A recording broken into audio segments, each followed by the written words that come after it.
1,00,000 మంది శివభక్తులతో కలిసి మహారుద్రాక్ష పూజలో పాల్గొనండి. వెంటనే కాల్ చేసి మీ పేరును నమోదు చేసుకోండి.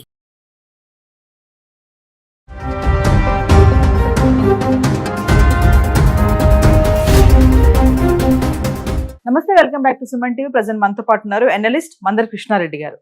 నమస్తే సార్. నమస్తే అమ్మా. సార్, అమెరికా అధ్యక్షుడు డొనాల్డ్ ట్రంప్ తీసుకునే నిర్ణయాలు ఏవైతే H1B వీసా మార్పులు ఉన్నాయో ఇంకా చాలానే చేశాడు.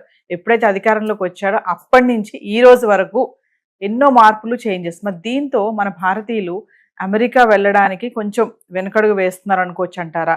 ఇదే టైంలో మరి వేరే దేశాలు మన వాళ్ళ టాలెంట్స్ని తీసుకొని మరి మా దేశాలకి రండి, మీ టాలెంట్స్ని మాకు ఇవ్వండి, మా దగ్గర ఉపయోగించుకోండి అని చెప్పేసి వాళ్ళు ఆహ్వానిస్తున్నట్టు మనం న్యూస్ చూస్తూనే ఉన్నాం.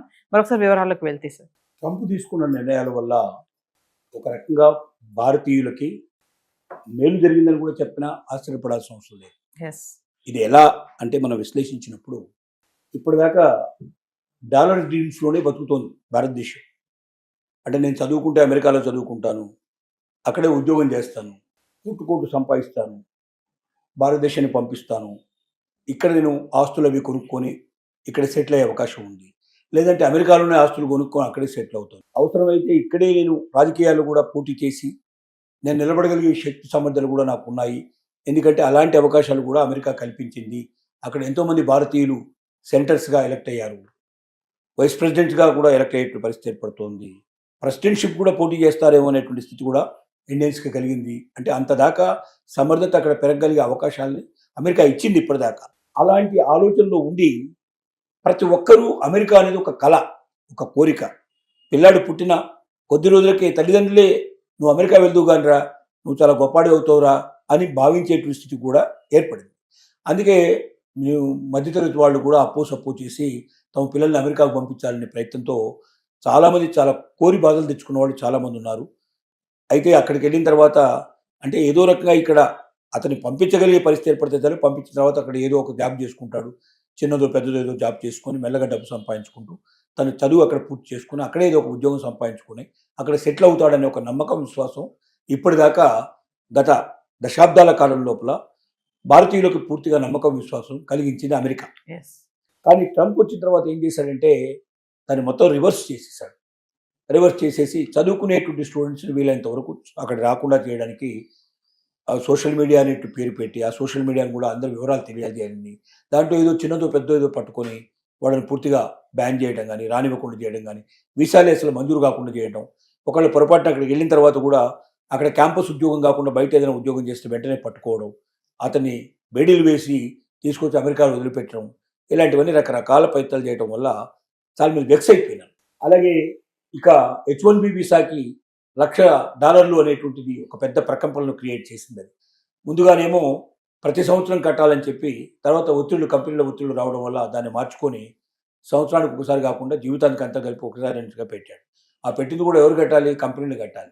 $1,00,000 కలిపి ఒక మనిషిని తీసుకొని వెళ్ళాలంటే వాడు అంతకన్నా ఎన్నో లక్షల డాలర్లు సంపాదించగలిగే క్యాపబిలిటీ ఉండేటువంటి వ్యక్తి అయితేనే సాధ్యం అవుతుంది.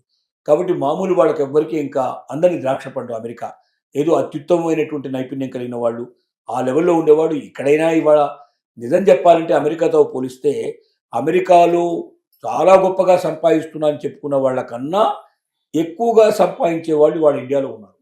కంపెనీలు అంతకన్నా ఎక్కువ పే చేస్తున్నాయి ఇవాళ. తర్వాత అలాంటి వాడికి తన కంపెనీ లోపల షేర్స్ కూడా ఇస్తున్నాయి, వాటిని పెట్టుబడిదారులు కూడా వాళ్ళని భాగస్తులు కూడా తీర్చుకుంటున్నారు. ఇలాంటి పరిస్థితులు కూడా ఇక్కడ ఉన్నాయి. లేదా ఏముందో కొద్దిగా ఏదైనా స్టార్టప్ కంపెనీ పెడతానంటే బ్యాంకులు రుణాలు ఇస్తున్నాయి, గవర్నమెంట్ అనేక రకాల ప్రోత్సాహాలు అందజేస్తుంది. కాబట్టి తెలివితేటలు ఉండబడేవాడు అమెరికా వెళ్లాల్సిన అవసరం లేదు, ఇండియాలోనే అంతకన్నా ఎక్కువ సంపాదించగలడు. ఇక్కడున్నంత స్వేచ్ఛ, ఇక్కడున్న అవకాశాలు, ఇక్కడున్నంత ఆనందకరమైన జీవితం అమెరికాలో ఉండదు. అమెరికా అంటే రెస్ట్రిక్షన్స్ భయం, కొన్ని నిబంధనలకు లోబడి జీవితాన్ని గడపాల్సిందే. గట్టిగా చెప్పుకోవాలంటే మన ఇంట్లో కుక్క మురిగితే పక్కవాడు కేసు పెడతాడు, మన ఇంట్లో పిల్ల అరుపు వినబడిందంటే పక్కింటి వాడు కేసు పెడతాడు, మన ఇంట్లో రేడియో టీవీ పెద్దగా పెట్టుకుంటే పక్కింటి వాడు కేసు పెడతాడు. అంత భయంకరమైన జీవితం గడపాల్సి వస్తుంది. అక్కడ స్వేచ్ఛ స్వాతంత్రం అనుకుంటాం, బయటికి వెళ్ళి మాట్లాడాలనుకుంటే ఒక వ్యక్తి దొరకడం, కిలోమీటర్ల దాకా మనకు మనిషి ఒకడు కనబడ్డు. ఇలాంటి జీవితం మనం ఊహించలేము. మన ఇండియన్ లైఫ్కి అలవాటు పడే వాళ్ళు ఎవరైనా సరే ముందు ఇంట్లో జనంగానే పక్కింటి వాళ్ళు ఎవరున్నారో ముందు వాళ్ళ దగ్గరికి వెళ్ళిపోతాం, వాడితో మాట్లాడతాం, వాళ్ళు ఎవరో తెలుసుకుంటాం, మనం ఎవరో చెప్తాం, ఇలాంటి ఒక జీవితానికి అలవాటు బట్టి మనం ఆ రిస్ట్రిక్షన్ నిబంధనలో పట్టడం కష్టం. ఇప్పుడు ట్రంప్ తీసుకున్న నిర్ణయాల వల్ల జరిగింది ఏమిటంటే అక్కడికి వెళ్ళే స్టూడెంట్స్ సంఖ్య గణనీయంగా తగ్గిపోతుంది. ఒకటి, ఎంక్వైరీ చేయడం, అమెరికాలో ఏమేమి చదువులు ఉన్నాయని ఎంక్వైరీ చేసే వాళ్ళ సంఖ్య 46.4% తగ్గిపోయినట్టుగా లెక్కలు వస్తున్నాయి. అలాగే కెనడాకైతే 76% ఎంక్వైరీ చేసేవాళ్ళు తగ్గిపోయినారు. అంటే కెనడా వాళ్ళు కూడా ఇలాంటి కొన్ని రిస్ట్రిక్షన్ పెట్టారు. అమెరికా పక్కనే ఉంటుంది కాబట్టి అనుకునే కెనడా కూడా అమెరికాను చూసి కొన్ని నిబంధనలు పెట్టింది. దానివల్ల ఇప్పుడు కెనడాని అమెరికా రెండింటి కూడా దూరం చేసుకొని సిద్ధపడుతున్నారు. అయితే ఇదే సమయంలో ఇతర దేశాలు ఏవైతే ఉన్నాయో, ముఖ్యంగా యూరప్ దేశాలు మనల్ని ఆహ్వానించి రెడ్ కార్పెట్ పంచడానికి సిద్ధంగా ఉన్నాయి. ఇండియన్ టాలెంట్ వాళ్ళకి బాగా తెలుసు. అమెరికా ఇవాళ ఇంత డెవలప్ అయిందంటే దాంట్లో ఇండియన్స్ యొక్క పాత్ర చాలా ఎక్కువ. డెఫినెట్గా మనం గుండెల మీద చేసుకొని చెప్పొచ్చు, అమెరికా అభివృద్ధిలో భారతీయ సైంటిస్టులు, భారతీయ ఉద్యోగస్తుల యొక్క పాత్ర చాలా ఎక్కువ. వాళ్ళంత అభివృద్ధి చెందారంటే, వాళ్ళ టెక్నాలజీ అంత డెవలప్ అయిందంటే మన వాళ్ళు లేకపోతే అది సాధ్యమయ్యే పని కాదు. అందుకే అమెరికాలో ఉండేటువంటి అనేక టెక్ కంపెనీలు ఇవాళ భారతదేశం నుంచి వెళ్ళినటువంటి ఉద్యోగస్తులకి అక్కడ వాళ్ళని సీఈఓలుగా ప్రకటించింది. ఇంత అమెరికా లోపల ఇవాళ ట్రంప్ తీసుకొస్తున్న విధానాల్లో కూడా ఇంకా రోజు రోజుకి సీఈఓలు కొత్తగా ఇండియన్స్నే పెట్టుకుంటున్నారు, కానీ అక్కడ ఉండే వాళ్ళని కాకుండా అమెరికన్స్ ఎవరు పెట్టిగా అపాయింట్ చేసుకొని సిద్ధపడలేవు. కారణం ఏంటంటే అమెరికాలో ఉండే వాళ్ళకి టెక్నాలజీ తెలవడం చాలా తక్కువ మంది అక్కడ తెలిసిన వాళ్ళు. రెండోది ఏంటంటే వాళ్ళు రిస్ట్రిక్టెడ్ టైం పనిచేస్తారు. నేను కరెక్ట్గా 10 to 5 అంటే 10 to 5 అంతే. 5 o'clock తర్వాత ఒక్క సెకండ్ కూడా ఆగదు వాళ్ళు. 10 o'clock లోపల ఒక్క సెకండ్ కూడా వాళ్ళు 10 o'clock పర్ఫెక్ట్గా అక్కడ ఉంటారు. 5 o'clock వెళ్ళిపోతారు. మన ఇండియన్స్ అట్లా కాదు. అవసరమైతే పని ఉందంటే రాత్రంతా కూర్చొని కూడా పని చేసి పూర్తి చేస్తారు. సెలవులు కూడా వదులుకొని ఉండడానికి సిద్ధపడతారు. అంటే ఇక్కడ ఉన్నటువంటి దానికి ఒక కమిటెడ్గా ఉండేటువంటి ఎంప్లాయీస్ని ఇష్టపడేటువంటి విధానం. అందుకే ఇండియన్స్కి పెద్దపీట వేశారు. 75,000 ఉద్యోగాలు ప్రతి సంవత్సరం కూడా రిలీజ్ అవుతుంటే దాంట్లో 71% ఇండియన్స్కే అవకాశం కల్పించారు. కానీ ఇప్పుడు పరిస్థితులు మారిపోయినాయి. ట్రంప్ తీసుకొచ్చిన నిర్ణయాల్లో 2 జరగబోతున్నాయి. ఒకటి ఏంటంటే భారతదేశానికి తిరిగి వచ్చి ఇక్కడ తమకున్నటువంటి శక్తి సామర్థ్యాన్ని పెట్టుకొని తమే కంపెనీలు స్టార్ట్ చేసి తాము బతకడం, తాము గొప్పగా జీవించడమే కాకుండా ఇక్కడ ఉన్న వాళ్ళకి ఉద్యోగం కల్పించేటువంటి పరిస్థితి ఒకటి. చాలామంది ఆ నిర్ణయాలు తీసుకోబోతున్నారు. ఎందుకంటే ఇక్కడ ఏదో మనం అమెరికా లోపల బానిస బతుకు బతికేదానికన్నా ఇండియాకు వెళ్ళి స్వతంత్రమైన జీవితం గడపచ్చు. నేను పుట్టిన దేశం, నా దేశానికి నేను సేవ చేసే ఒక గొప్ప అవకాశం ఇప్పుడు నాకు కలిగింది. ఇప్పటికి నా కళ్ళు తెరిపించబడ్డాయి. ఇప్పుడు నా దగ్గర కొంత ఇన్వెస్ట్మెంట్ ఉంది.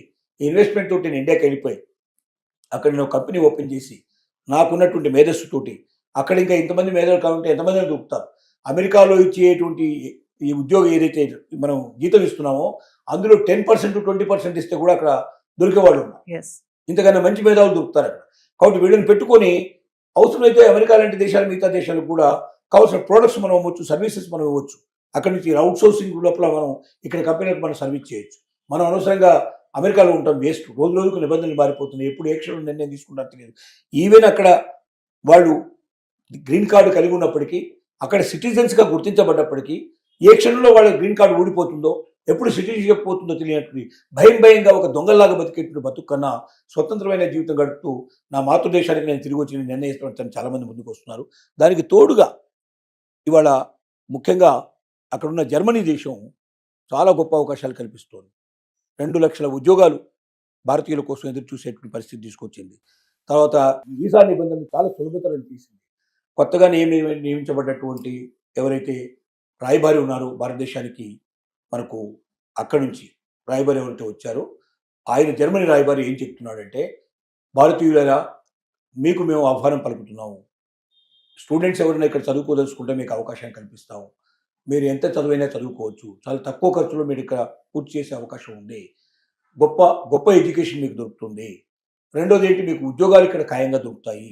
ఇక్కడే చదువుకొని ఇక్కడ ఉద్యోగాలు చేసుకునే అవకాశాలు మీకు ఉన్నాయి. భారతీయ టాలెంట్ మీద మాకు నమ్మకం ఉంది. అమెరికా ఇవాళ ఎంత గొప్పదైందంటే దానికి భారతీయుల ఒక శక్తి సామర్థ్యాలు కూడా ఒక రకమైన కారణం. అలాంటి శక్తి సామర్థ్యాలు మాకు కావాలి. అమెరికా మిమ్మల్ని వదులుకుంటుంది, కానీ మేము మిమ్మల్ని ఆహ్వానిస్తున్నాం. మీరు రండి, మా దేశం లోపలికి వచ్చి మీరు ఉద్యోగాల్లో జాయిన్ కండి. మీ టాలెంట్ మాకు చూపించండి. మీ టాలెంట్తో మా దేశాన్ని ఇంకా అగ్రదేశంగా మార్చడానికి ప్రయత్నం చేయండి. మేము మిమ్మల్ని ఆహ్వానిస్తున్నామని చేయిజాపి ఆహ్వానిస్తుంది. స్టూడెంట్స్ అక్కడ పెరిగిపోయే అవకాశాలు ఉన్నాయి బాగా. దాంతోపాటుగా ఉద్యోగస్తులు కూడా పెరిగిపోయే అవకాశం ఉంది. అదొకటే కాదు, యూరోప్ దేశాలన్నీ ఆ రకంగానే అనేక రకాల యుద్ధ నిబంధనలు కూడా సడలించి చాలా తక్కువ ఇంత ముందు కన్నా ఫీజు తగ్గించేసి భారతీయులు ఆహ్వానించడానికి ప్రయత్నం చేస్తున్నాయి. కాబట్టి దీనివల్ల ఏమవుతుందంటే అమెరికాకి బుద్ధి వచ్చే అవకాశం ఉంది. ట్రంప్ తీసుకున్న నిర్ణయాల వల్ల దేశ ఆర్థిక వ్యవస్థ ఎంత నాశనం అయిపోయిందో, చివరికి అక్కడికి వచ్చేటువంటి మేధావులు ఎంతమంది ఆగిపోతున్నారు, వేరే దేశాలకు వెళ్ళిపోతున్నారు. తద్వారా తాము ఏం కోల్పోయామో ట్రంప్ పోయిన తర్వాత కానీ, ట్రంప్ దిగిపోయిన తర్వాత కానీ అమెరికాకి తెలుస్తుంది. అప్పుడు బాధపడ్డా కూడా లాభం లేని పరిస్థితి కూడా ఉండొచ్చు. అందుకే ఇప్పటికే చాలామంది అమెరికాలో ఆలోచిస్తున్నారు, ట్రంప్ని రీకాల్ చేసి వెనక్కి పంపిస్తే బాగుంటుందనే ఉన్న ఆలోచనలో కూడా ఉన్నారు. ఇలాంటి పరిస్థితులు ఉన్నాయి కాబట్టి దేశం లోపల ఇవాళకి యూరోప్ దేశాల యొక్క ఆహ్వానాన్ని ఎంతవరకు భారతీయులు మన్నిస్తారో, ఎంతవరకు ముందుకెడతారనేది మనం చూడాలి. జరగబోయేటువంటి పరిశ్రమలు చూడాలి. Thank you.